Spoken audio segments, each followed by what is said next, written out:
Hey everyone, it's Lydia Golesh here with the Golesh Team, and today I'm taking you on a home tour of my home. So about 2.5 years ago, my husband and I purchased this home, and we're actually in the middle of moving, so we're on our way out the door. We just got photos done. I'm excited to share with you our home and the photos, how it looked then and how it looks today. And if I do say so myself, it looks like a brand new home. So when we purchased this home, it almost looked like you had walked into the 80s. It had purple, pink, teal paints across every single wall and surface you can imagine. There was, of course, wallpaper, and the kitchen, don't get me started. Don't even get me started. So let's go ahead and look back to what the home used to look like when we purchased it. So when we first bought the home, as you saw the photos, our friends, our family, they came over and they were like, why did you buy this?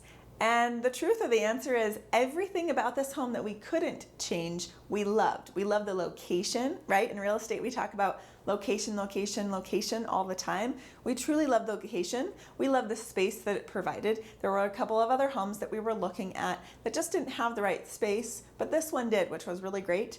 And we love the fact that it had the opportunity to be able to build and grow. There was a lot of ability for us to be able to build equity in it, and as you saw and as you will see, we have done just that. So without further ado, let me take you on a tour of my home. Come on, welcome to our living room. So when we first purchased the home, the number one thing that we did was address the ceilings on all of the floors, the main floor and the upper floor.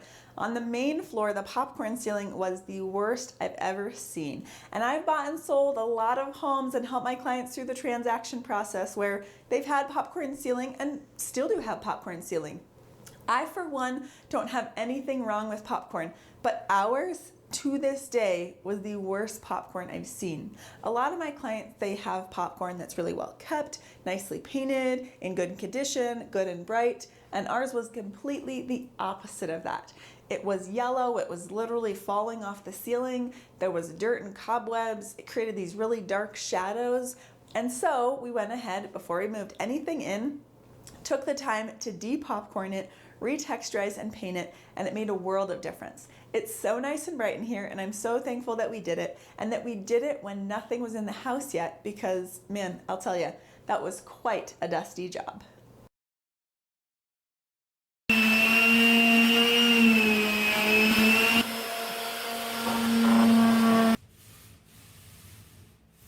Now, thankfully for us, this room didn't have too much more work to go. So we went ahead and addressed the windows, which I'll show you in a minute. They had these inserts in them that made the windows look a little bit more outdated. So we took those out so they were nice and open. And then we also calmed down the room a bit and added more neutral colors. As you saw, the colors were very bright throughout literally every room in the home. And so we went ahead and took the main floor and we matched it all in this nice kind of beigey color.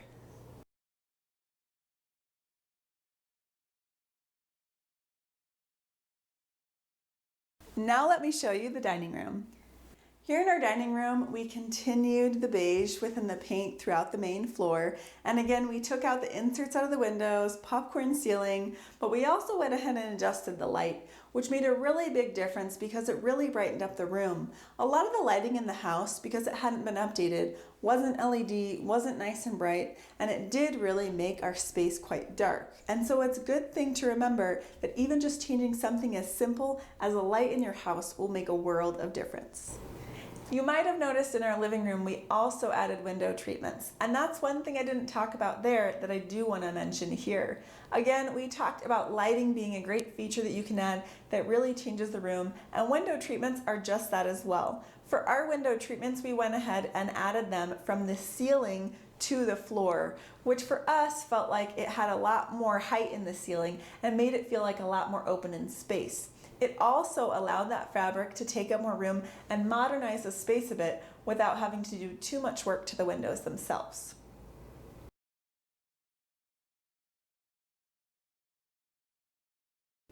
This room is kind of our family room, if you will. It's just off the kitchen. This is an awesome bay window that was an addition to the home before we purchased that was already here, but we did go ahead and update the window treatments. One of the biggest things was it got a ton of sunshine, and sometimes, especially in the hot summer months, it got a bit too warm. And so we wanted that plus a little bit of privacy, and so we went ahead and updated that with a nice neutral white. And then we also added a little bit of lighting. Now this lighting was a little bit trickier than normal because, as you might have noticed in the original photos, which we'll show you again, there was actually a track light right across here. And the lighting pointed only to the fireplace, which meant all of this space was very difficult to see. And we didn't really want that. We wanted something that you turn on a light and it brightens up the entire room. And so my husband and my dad actually rewired underneath the floor from the upstairs down to here to make sure that the light could be reached all the way in the center. And it really did allow the room to be pushed out a bit. Again, that brightness at night when you don't have the sunshine coming in, it allowed the room to feel a little bit more warm. And the final project we did in this room is, contrary to the light, a very easy one, which is a great upgrade. So if you have a fireplace that looks a bit older like ours, if you see in the old photo, it's kind of like a brass gold color for the insert here.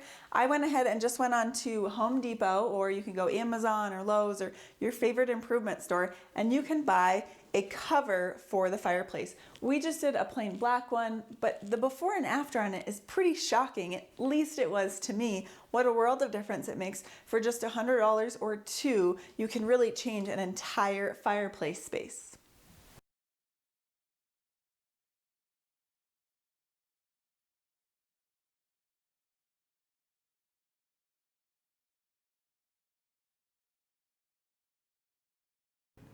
Welcome to our kitchen. This place is truly our pride and joy because it's completely different than it used to be.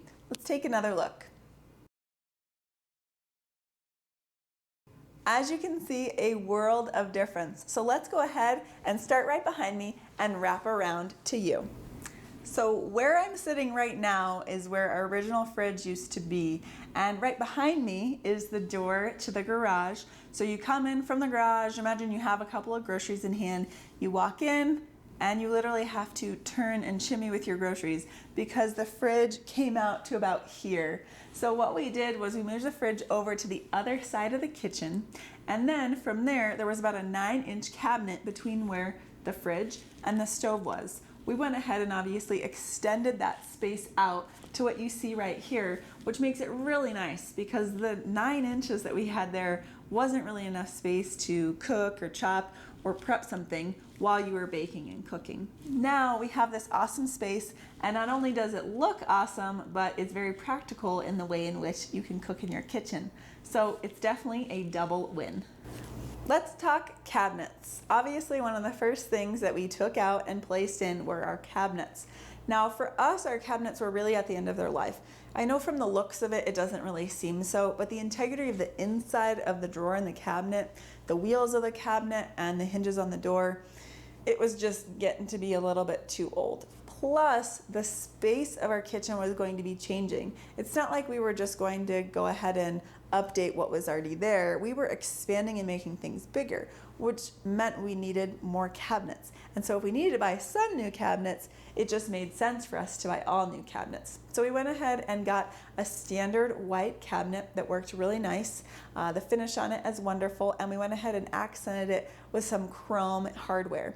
For the backsplash, we decided to do mini subway tile. And again, we matched it with the white. In our space, our kitchen isn't huge and the lighting was kind of funny. So now you can tell it's nice and bright. It didn't used to be that way, but the white at the subway tile made it really nice. And then we went ahead and accented this piece above here with some more custom tile. We also updated some of the top hinges to be a little bit more of a crystally look, so everything wasn't exactly the same color.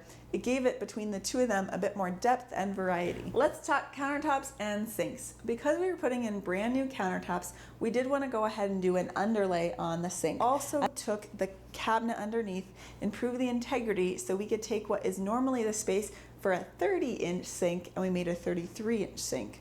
And let me tell you, that makes a world of difference. We can literally stick an entire pot or pan in there and wash it, and it's flat, and we don't have to tip it or spin it or anything like that. There's tons of space in it, and so we were really blessed and thankful that the positioning and the style of how our sink was allowed for a little bit of expansion.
Stay tuned for part 2, where we go upstairs and show you our master bathroom, bedroom, guest room, and office.